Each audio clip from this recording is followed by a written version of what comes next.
Hi guys, Tom here and welcome back to episode 2 of the Race to Division 1. First of all, I'd like to thank everyone so much for the support we had in the first episode. It got lots of views, lots of likes, and I'm really chuffed with the way things went down. Thank you for supporting the series. And thank you also for 500 subscribers. I know I'm going to make an update video about that. If I haven't made it already, there will be one after this, otherwise this is just an extra thank you for that. Now, as you are all aware, we are now in Division 9 because we got promotion in the last episode, and today we're going to have 3 games to play. Also, as you can see from the overlay around us, you will have noticed the points total has gone up for this division, and we've also added a relegation mark. Now, if we fail to get 4 points from our 10 games in this division, we will get relegated back to Division 10, which we do not want. However, if we manage to get 9 points from our 10 games, we'll move up a division to Division 8. And as always, we're up a division, so the level of team is going to go up as well. We've got a harder team to face in today's episode, who you will see shortly. But first of all, let's show you the team who goes to kick off the first game of the episode. Okay, so at the end of the last episode, we had 4 new players to put into the squad. 3 of them come directly into the first 11. These being Javier Pastore, Jordi Alba and Danilo, with Hector Bellerin on the bench because we've got Danilo. He's better than Bellerin, but Bellerin will come on in the next at half time because we do have to give all players a debut in the following game that they play in. So first up, we have a game against Frankfurt from Germany. Let's get into the game and see how we get on. I'm hoping for a good win. Okay, so this is the Frankfurt 11. They're playing a 4-4-1-1, and it's pretty clear from the offset that they're going to be more attacking on their left wing, with their defensive wing being more their right side. So it'll be interesting to see how this goes. I'm not too familiar with any of the players. I have noticed Luke on the bench, Lucas Steinos, from my Ajax save last year. If you watched that, he scored a shit ton of goals for me. Other than that, I'm not too familiar with any of the teams. I recognise Reinhardt and Hasibi, but other than that, might as well just get into the game and see how we get on. Okay, so kick off in Division 9. I haven't actually set the speeds yet, but regardless, let's get into this game and let's hope for a really, really good victory here. Come on, boys! Actually, it might be an early chance for Frankfurt here. Danilo clears, only as far as Hasibi, Ojipska to Hasibi, Reinhardt. Don't think it will be. Oh, it's... Holy cow! We've conceded in the first minute of Division 9 against Frankfurt, and we're 1-0 down already. I didn't think that was going to amount to anything. And we've conceded within 45 seconds. Okay, so an early corner for us. Now, hopefully we can get back into the game. It's Jordi Alba into Pizzi. Pizzi clips it in. It's Oliveira with the goal, but he's offside. He's offside. It doesn't count, and I thought we were level, but we ain't. Okay, but it's a highlight straight from that free kick, actually. Frankfurt knocking the ball around. We know they can knock it around nicely. They've already scored against us by doing so. Can we win the ball back and go on the attack? Seferovic. Uh-oh, it's Danilo's been caught out again at the back post there. And he's been caught out twice. Once for the goal and once then. So we've got to keep an eye on, because if Bellerin needs to come in, he will. The goal kick for Frankfurt here. They knock it about really nicely. It's quite refreshing to see, but it's Danilo's going to be caught again here. Holy cow, it's 2-0, like a replica of the first goal, and we could be losing a player in this game if we don't do something here. This is difficult. This is really, really bad. I did not expect this. It's only a division up from what we were in previously. But Frankfurt, oh dear. Corner for Frankfurt now. Oh, they've made it 3-0. There's a hat-trick for him. Haris Seferovic has scored a hat-trick against us, and we're going to lose a player. Oh, we're going to lose a player. Crap. Oh my god. I can't remember my own rules at the moment, but I think this could be very, very bad if we don't pull our fingers out here. Come on. Hey, so I've actually made 3 changes at half-time. Hector Bellerin's come on to make his debut. We've also brought on Park Joo-hoo for the centre mid position in place of De Guzman. And Kiyotake has come on in place of Pabon, with Sanchez going up top. But at the moment, this is really, really bad. There's another highlight for Frankfurt now. It's 3-0 to them. Chandler. Oh, it's 4-0 to them. It's the same guy. I don't know what's going on. We're losing 4-0 to Frankfurt. Right, so possibly one of the worst displays I've ever seen from one of my teams on Football Manager. It's going to end here. Frankfurt 4, TopFM United 0. I'm not entirely sure what that means in terms of players we lose. I need to consult the overlay, and I will do after this game, but I think it could be very, very bad for us if it is what I think it is. I hope we don't lose it 3 players. I cannot remember for the life of me. But there it is, 4-0 Frankfurt. Poor performance. Right, I've just checked the overlay. And because we lost 4-0, as you'll probably see it now anyway, I don't know. Because we lost 4-0, we lose 3 players. Now, we haven't lost the game yet. But what this means is we lose our 3 lowest rated players from the squad. So, we have to terminate their contracts and they're gone. They're never going back in the bag. They're just gone, which is really bad. And those 3 players are Jonathan de Guzman on the 6.2, Dorlan Pabon on the 6.3, and you've got Bellerin and Paulo Oliveira on 6.4s. And I'm going to choose to get rid of Bellerin because we've got a few right backs and we haven't got many centre backs. So, let's get rid of them. Goodbye, de Guzman. Goodbye, Hector Bellerin. A terrible debut for you, mate, but goodbye. And to our top goal scorer, Dorlan Pabon, you're going to be replaced on the overlay. Okay, so obviously we didn't gain any points from that game, and we don't gain any players. So no points on the board for us yet. But next up, we've got this game here against Maccabi Tel Aviv, and we've had to adjust the lineup quite a bit.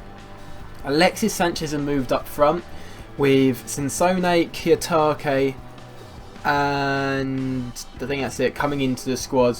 Pastore's dropped back to the box-to-box midfield role, Pizzi in the ball-winning midfield role, and yeah, that's pretty much it. Unfortunately we lost. Hopefully we can bounce back against Tel Aviv. They're playing very narrow formations, hopefully we can get the better of it. Come on boys, do not disappoint me again, that was just disaster. Kick off in game 2. Come on boys, let's do this, let's get a good result. I can't lose again, we can't lose any more players. Okay, so it's a goal kick here for Tel Aviv. They've launched it long, but Martin Zindi's headed it clear. But they look like the ones on the attack here. They've played it back to Iggy Bor. Saki played it further back to Dassa. Never heard of any of these players, to be honest. Anyone going to do the tackling? No, they've pulled us apart. Oh, for Christ's sake. We're 1-0 down to Maccabi Tel Aviv. 20 minutes gone. Oh, what is going on, lads? Not good enough. We're on the ball here now. Delafeu into Pastore. Pastore launches it long to Sansone. Come on, get a good cross in. It's to Sanchez. It's not good enough. It's Pastore. Yes! Pastore gets the goal. Fantastic, fantastic strike from Pastore. He levels it up for us with his first goal for the club. I thought the chance had gone, but look at this for a goal. That's what someone like Pastore brings to your club, and we're 1-0. Let's get the second goal. Okay, so 40 minutes. Can we get a chance before half time, or will it be Tel Aviv's chance? So let's see. They're coming forward. We're not really pressing them. Pizzi's kind of taking the guy down, but he's gotten away with it. Kiyotake into Sanchez. Sanchez looks out wide to Sansone. Whips it in. It's a penalty. Rican has fouled Delafeu. Can we put ourselves 2-1 ahead here? I'm not sure who's taking it. It's Pastore. He scored! 2 goals for Pastore. He's now the club's top goal scorer with them 2 goals. And he's put us ahead before half-time against Tel Aviv. Thank you for stepping up to the plate in this game, Javier. We needed it. Okay, so it's not over this first half. There's another chance. Just a couple of minutes later, Bruno Martins Indi. Pizzi. Uh-oh. Martins Indi's gone walkabout. Zaki. Oh, done. Defender. Well, in. Pizzi. Right, break on them. It's Kiyotake. Nope, not good enough. Alba's tackled in this time. Jordi Alba. All the way back to Ben Foster. Okay, that's to no one. Oh, no, no, no, no, no, no, no, no, no, no, no, no, no. We've only just got ahead and then the defence buggers it up. That is just poor. Who's this centre-back just coming out of position and leaving the hole? Oliveira, that's terrible, mate. And our defence has just been crap this episode, and it's 2-2 now.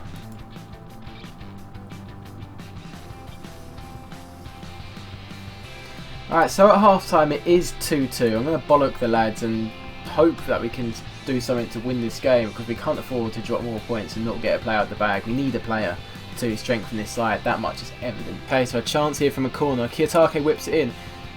Pastore on the ball. Sanchez at the far post. Is that onside? It's onside. Sanchez gets his second goal for the club. It's 3-2. Now let's not concede again, lads. If we concede again, I'll be so upset. But Pastore is having an incredible game here. 2 goals and an assist. Well done, Sanchez, mate. Oh, lads, do not do it. Do not do it. Danilo, do not mess... Come on, boys. Do not mess this up. Come on. Ben Haim into Igabor. Oh, he's through. Oh, it's a golden chance and they've missed it. Let off for us, really is. Okay, so just seconds left. Delafeu with the free kick. Can he score it? He can't. It's saved. But that should be full time. Is it? Come on. Come on. Oh, it's full time. TopFM 3. Tel Aviv 2. Little bit poor in defence, but we got the win, which means we get another player from the bag. The first player of the episode. Fantastic, lads. Finally, we got a goal. Alright, so you can now see Pastore is top goal scorer in the club, and we have 3 points in Division 9. So we're 2 wins off promotion now. Shame we couldn't get promoted this episode, but you know, we've got 1 more game to get another good result. But we do have to get a player out of the bag. So let's shake the bag and pick one out at random. Good shake. Right, let's see what we get. Hopefully we get a really top player. We need something to spark this team into life. Really, I think a defender is more important than anything else. A centre back or a goalie would be awesome. Let's open up the thing and we'll see what we get. That is not what I was hoping for. The American Michael Bradley joins us here. Unfortunate. Okay, so here we are, just before the last game of today's episode. It is PAOK versus TopFM United. Funny enough, I'm actually wearing their shirt, so allegiance aside today, hopefully we can get a good result. Now, in terms of the team, Michael Bradley is coming into the ball-winning midfield position to make his debut. And to be fair, he is an upgrade on Pizzi in this role. So hopefully he'll provide a little bit more defensive stability in front of the back line, who knows. But the most important thing is to get a win and to get a convincing win, because I want some more players. Okie dokie, so this is the PAOK lineup, and they're playing a 5-2-1-2 or 3-2-2-1-2, I don't know what you'd call that. 3 across the back, the wing backs, 2 centre mids, Pelkas, Berbatov and Klaus up front. Decent little side. Danger men there. Definitely Gary Rodriguez, got to keep an eye on him. And obviously the man, the myth, the legend, Dimitar Berbatov, ex-Man United, ex-Tottenham, ex-Monaco. Come on lads, let's take POK down. We need the win to get ourselves out of the relegation places, really, because we need at least 4 points to do that. A win would be very nice, and it gives us a new player, so let's do it. So early chance here, Danilo throws it back to Pastore. Pastore into Kiyotake. Come on boy, do something good. Danilo. And Pastore. He's tackled. Pelkas comes forward now, it's Klaus on the ball. Plays it to Berbatov, he's low on fitness, but he's just played the ball to Gary Rodriguez and Ben Foster saves it. Warning sign from POK there. Poor defending from us yet again. And he's given away a bloody penalty. This episode has just been one massive chore to try and get us to winning. It's Berbatov from the spot. It scores. Why are you doing something like that from a corner, Martins Indy? For Christ's sake, man. 1-0 POK inside 2 minutes. So, rather depressingly, it's been a completely highlightless first half, apart from that penalty. Gotta give the lads a bollocking, gotta get them informed, because otherwise we're going to lose a player. And it'll be Bruno Martins Indy at this rate. Depressing, this is depressing. Okay, so the first highlight of the second half, and pretty much of the game, Sansone on the ball. He plays it across wide to Delafeu. He plays it to Danilo. Danilo whips it in. It's a goal from Sanchez. It's 1-0 with 15 minutes to go. Can we get that second goal? We need it. Looks like it's going to be a 1-1 draw here against PAOK. unless there's some late drama. The way it's looking, it's more likely to be for them. If it is, it'll be very bad because we'd lose Bruno Martins Indy, but let's hope it doesn't come to that. No, it's a result. It's 1-1. Not the result I wanted. Means we don't get any players. Means we've only got one player in this episode, and we've only got 4 points out of a possible 9. But the only silver lining is we're not relegated from Division 9, and hopefully next episode we can push on and try and get some more points. Okay guys, that wraps up today's episode of the Race to Division 1. I hope you enjoyed it. Unfortunately it didn't go exactly the way I wanted. We only got one player out of the bag, which is really upsetting. But that's life, we're going to have an episode like this. As you can see, we've got 4 points, so we've definitely held our division. We need 5 more points for promotion. Hopefully we can get that next episode. If you enjoyed, hit that like button, it really helps me out. If you're new to the channel, hit subscribe. And yeah, I will catch you all next time. Goodbye.